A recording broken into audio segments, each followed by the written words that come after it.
Au scrutin à suivre ce dimanche, celui qui se déroule en Suisse, élection parlementaire.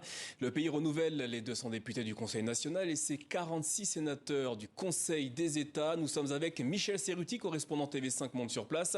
Bonjour Michel, quelques résultats commencent à tomber. Oui, alors on en est encore plutôt aux projections qu'aux véritables résultats. Il faudra vraiment attendre la fin de la soirée pour avoir les résultats définitifs. Néanmoins, ce qui semble se dégager aujourd'hui, c'est ce que les sondages avaient annoncé, à savoir que l'UDC, donc l'Union démocratique du centre, ce parti nationaliste, populiste, qui est très à droite, voire pour certains de ses membres à l'extrême droite, gagnerait quelques points dans le scrutin, atteindrait 30 à 31% du vote national suisse, ce qui n'est jamais arrivé. Il a été au plus haut il y a une quinzaine d'années avec 29%. Ça a toujours été le premier parti de Suisse depuis des années, mais à ce point-là, c'est vraiment beaucoup. Le Parti socialiste gagnerait environ 1%. Le parti de droite, le PLR, le parti de droite traditionnel, on va dire conservatrice, eh bien, lui resterait à peu près au stade qu'il connaît. Le centre également.